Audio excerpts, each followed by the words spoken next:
빡쌤이에요. 오늘은 구독자분들을 모시고 다양한 자전거 썰을 풀어보도록 할게요. 함께 해주실 거죠? 특별한 것들은 없고 극히 이제 상식적인 얘기에서 우리가 알고 있는 그 동작들을 갖고 이야기를 해보는 거예요. 자, 지금 이제 그 본인이 자세 교정을 했다라고 하는 것은 이제 힘쓰기 좋은 자세. 특히 이제 길끈을 바탕으로 해서 대둔근을 써서 회전을 만들어내는, 그리고 대근육, 엉덩이 근육과 햄스트링을 통해서 밀어내는 근육들이 가장 강하다고요. 우리가 평생 동안 직립보행하면서 중력 방향으로 살아왔기 때문에. 근데 그것만 있지는 않아요. 또 한 가지는 마찬가지로 평생 동안 직립보행을 하기 위해서 진화되어 있는 것은 똑바로 서 있을 때 체력 소모를 가장 줄이기 좋도록 밸런스가 진화되어 있어요.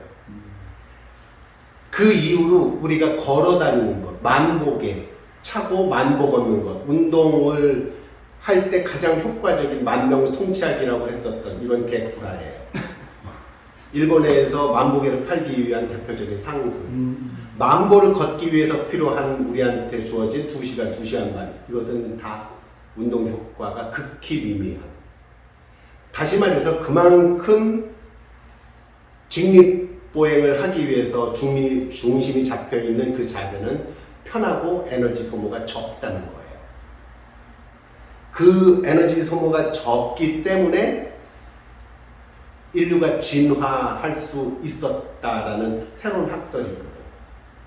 사냥을 하기 위해서 돌을 잘 던지거나 머리를 잘 써서 함정을 잘 파거나 이것도 있었지만, 늑대 같은 애들 잡기 위해서 뭐 일주일이든 한 달이든 계속 추격을 할 수 있는 그 지구력.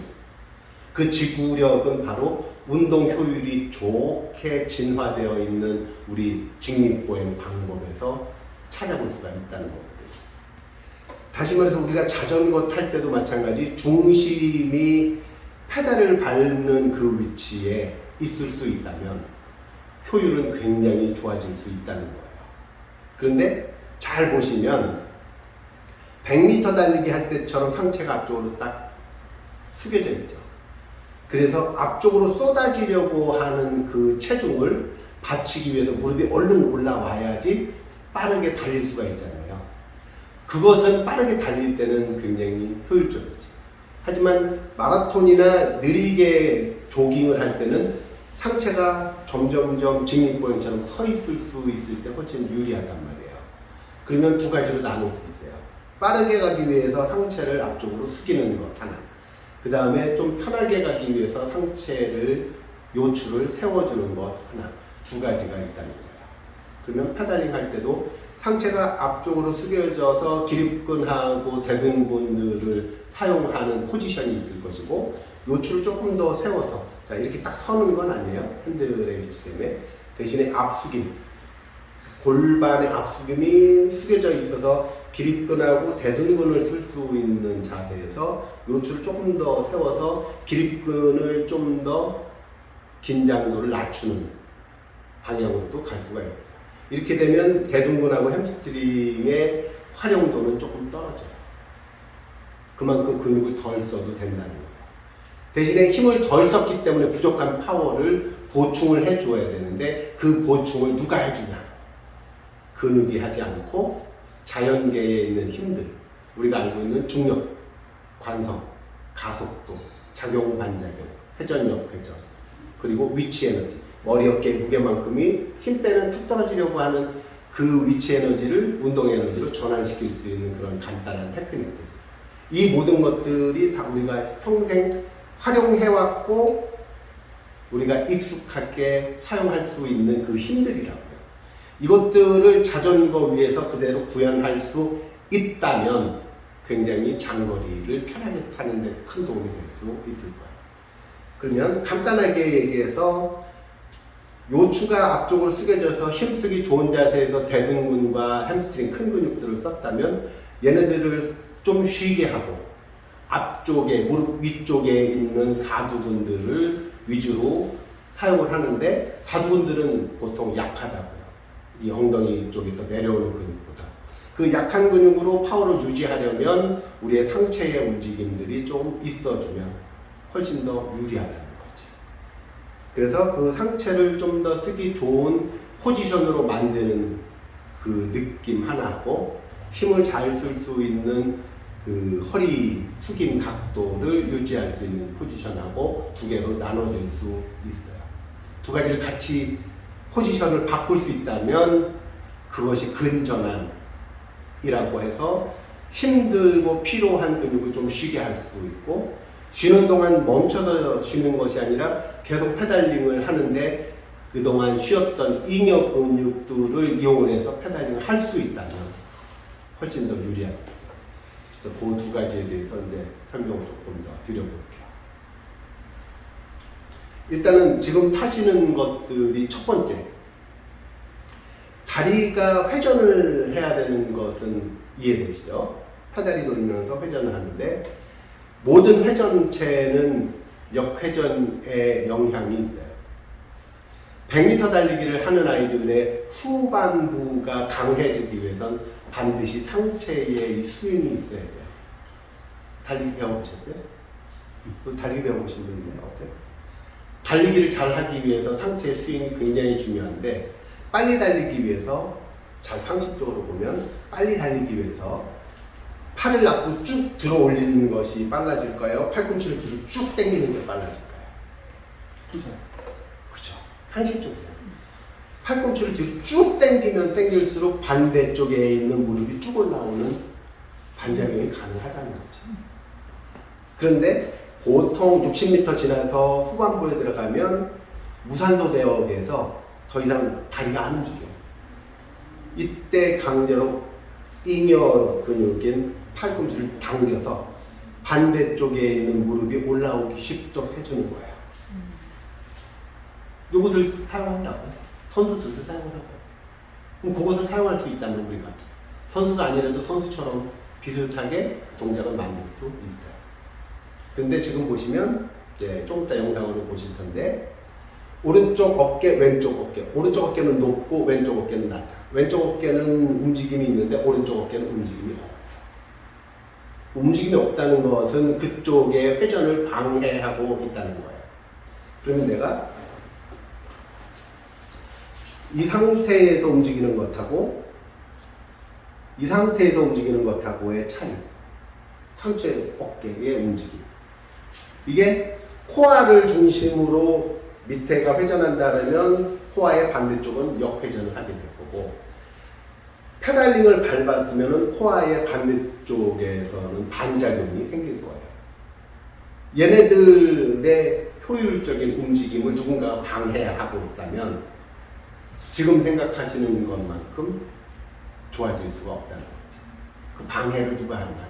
핸들이 잡고 있고 핸들이 고정되어 있고 그 핸들을 양손으로 잡고 어깨가 경직되어 있는데, 어깨가 경직되어 있는 것은 길끈을 잘 쓰기 위해서 앞숙임 각도 경사를 주었단 말이에요. 근데 그 각도는 반드시 앞쪽으로 숙여져 있어요. 우리 직립보행할 때처럼 똑바로 있지 않고 숙여져 있다는 거예요. 그냥 숙여져 있으려면 그 각도를 유지하기 위해서 길끈이라는 놈이 당기고 있어야 된다고. 근데 그 전에 파워가 있을 때, 힘이 있을 때 당기는 근육이 필요 없어도 되는 것이, 페달을 밟아서 생기는 반작용에 의해서 상체가 밀려 올라가는 공중부양 자세가 만들어져요. 이것은 다리에 있는 밟는 힘과 적정한 기압이가 맞았을 때, 기압이 너무 가벼워지면 헛밟아지니까 반작용이 적어서 상체를 들어올리는 힘이 부족하니 상체는 앞쪽으로 자꾸 쏟아지려고 하는데, 길끈이 그것을 받치기에는 너무 체력이 부족하니 팔로 얹혀서 지탱하게 되는 현상이 생깁니다. 그럼 내 체중이 어깨를 통해서 핸들로 간다. 체중은 핸들, 안장, 페달 세 군데로 나눠져요. 페달을 계속 돌린다고 했을 때 발로 밟는 것도 있었지만 이제 큰 근육으로 민다라고 했었잖아요.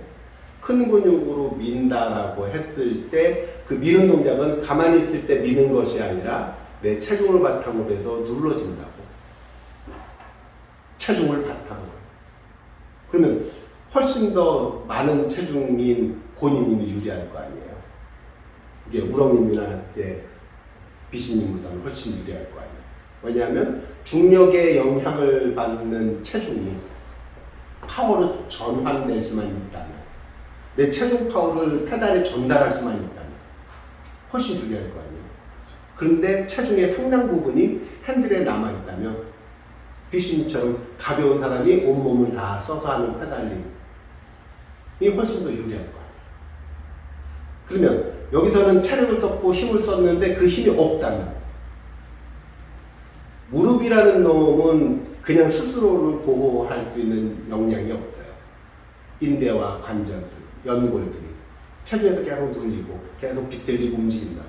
얘네들 딱 고정시키기 위해서 요 사두하고 비복근이 딱 당겨서 슬개골 잡아주어서 무릎이 딱 안정적으로 움직임을 만들어 주는데, 페달링 파워에 힘을 다 쓰고 나머지 관절과 인대를 보호해 줘야 될 최소한의 그 힘이 없는 거예요. 그럼 그때서부터는 무릎이 손상 과정에 빠져들기 시작하죠. 그러면 그때 무릎이 손상되기 시작한다 그러면 더 이상 밟는 힘이 부족하다 그러면 그 다음부터 밟는 근육을 쉬게 해줘야 돼. 그러려면 그때 근전환을 하거나 근전환을 위한 페달링 포지션을 바꿔주거나 페달링 패턴을 바꿔주면 되죠. 근데 그때 해야 될 것이 아까 체중이 핸들에 실렸었던 요 핸들 그립, 핸들 잡는 위치를 바꿔만 줘도 순서적으로 그 페달링 패턴까지 영향을 미치고 근전환까지 가능해지는 거예요. 핸들 그립만 바꿔도 근전환이 가능하다는 얘기랑 같은 거예요. 그 부분들을 교정을 하는 가장 간단한 방법으로 파워 테스트를 다시 하는 거예요.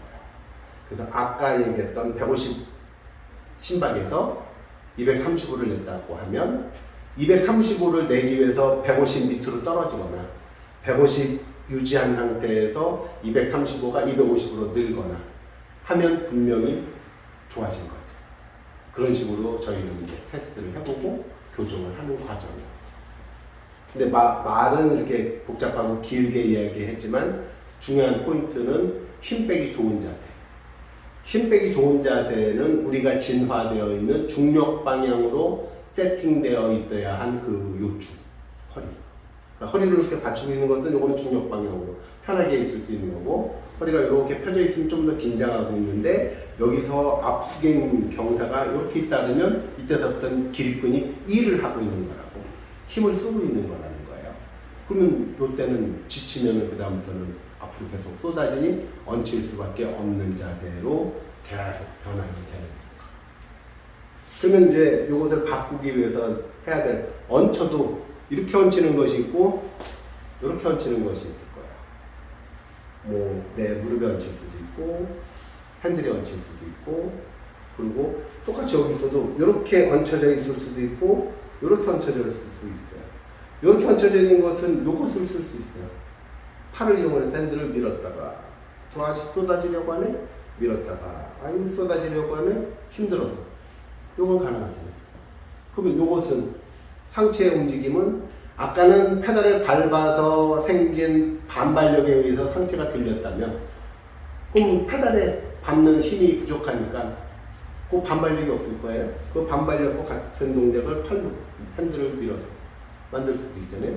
그럼 밀었다가 힘 빼고 밀었다가 힘 빼고 하는 그 힘 뺐을 때 쏟아지려고 하는 그 상체의 움직임을 페달에 오른발, 왼발 이러면 힘이 없는 상태에서도 터벅터벅 걸어가는 그 동작을 활용할 수가 있고, 그런데 내가 밀고 하는 것을 이렇게 얹히고 있다면 그 동작은 불가능할 거 아니에요.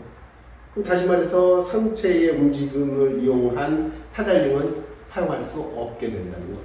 굉장히 중요한 뭐 하나를 빼먹은 거죠. 야구 선수로 보면 빠른 공만 던지다가 두들겨 맞거나 아니면 빠른 공으로 던지는 것처럼 체인지업을 하거나 변화구를 하거나 해서 내 페이스 조절을 하는 것과 같은 이유로 완투를 가능하게 할 수 있죠. 빠르게 던지다가 빠르게 던지는 것처럼 하면서 힘을 안 쓰고 던지면 거기 가다가 힘이 없으니까 툭 떨어지고 거기에 속아서 타자는 헛스윙하고 이런 것들을 섞을 수 있다면 훨씬 유리하죠. 특히 장거리에서. 이런 과정들이 있으면 훨씬 더 좋겠다는 거죠. 지금 권희님은 굉장히 강력한 파워도 있고 그 파워를 만들어낸 체중도 있고 그리고 다양한 테크닉들도 있는데 특히 이제 아이윌 같은 데서는 이제 그런 식으로 접근해요. 특히 이제 주혁 씨도 그렇고, 그러니까 박프로도 그렇고, 얘네들은 선출이고, 걔네들은 이 피니시 라인을 누가 먼저 통과하는지가 핵심이야. 돈 차이도 많이 나고 명예 차이도 많이 난다. 그러다 보면 그 사람들은 거기에 집중할 수밖에 없어. 그 사람들의 그것이 다다라고 보면 돼. 근데 우리 입장으로서 완주가 목표라면 피니시 라인 근처까지 가야 될 거 아니에요. 중간에 완주 못하면 말짱 꽝이잖아. 거기까지 가야지 거기서부터 승부를 가릴 거 아니에요. 그럼 그동안 갈 때까지 힘써갖고 가면 100m 달리기를 계속 4만 번 해갖고 거기 결승선까지 갔는데 그 다음 힘들어서 어떻게 할까? 그냥 조깅처럼 거기까지 가서 그 다음에 남는 너 아직 거기 있었어? 야 지금부터 한번 붙어볼까? 라고 하는 것이 훨씬 유리하지 않을까? 그래서 그쪽 사람들의 장점이 그거예요. 힘쓰기 좋게, 빠르게, 강하게 밀어붙일 때는 아주 좋은데 특히 여기서 쓰신다는 그런 사이클 아카데미 같은 경우도 마찬가지. 근데 우리한테는 라이터 유저들한테는 그게 필요가 없는 게 최대한 데미지 없이 편하게 빠르게 가는 게 유리해요.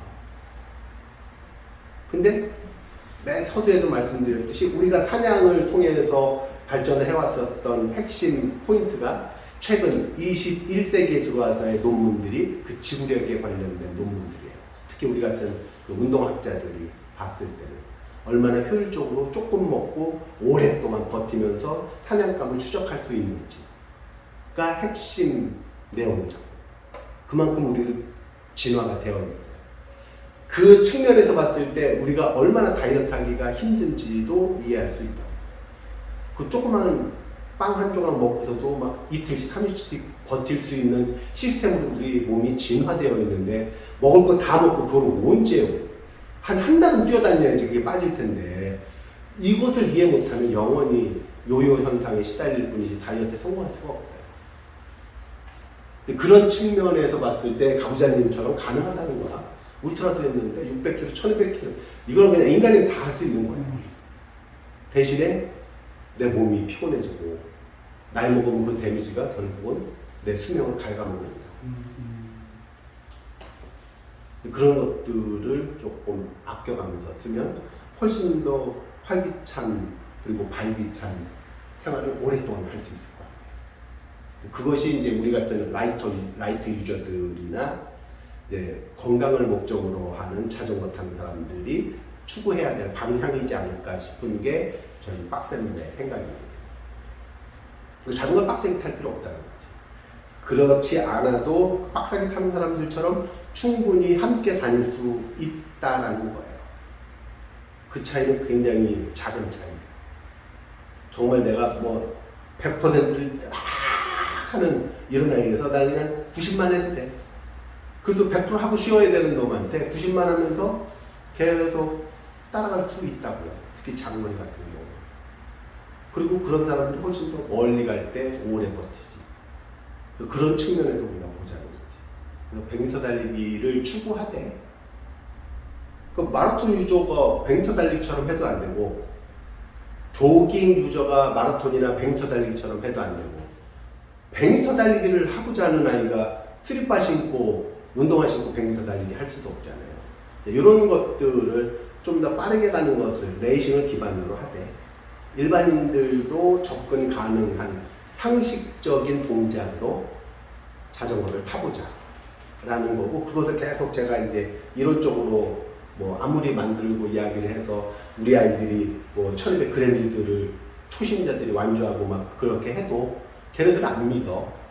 왜냐면 박프로나 아니면 저기 백만돌이나 이러한 선출아이들의 그 강한 빠른 이러한 페달링에 좀 더 포커스를 갖춘다.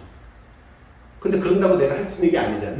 그래서 내가 할 수 있는 측면에서 내가 갖고 있는 요 이론들이 많은 회원들을 통해서 검증이 됐지만 내 몸으로도 해보겠다라고 해서 지금 비즈니스 모델을 만들기 위해서 하는 건데, 해보니까는 이 이론적인 바탕이 실전에서도 충분히 가능하니까 좀 설명을 좀 드리기가 좀 편하고, 직접 우리 함께 했었던 것들이 있어서 가능하다.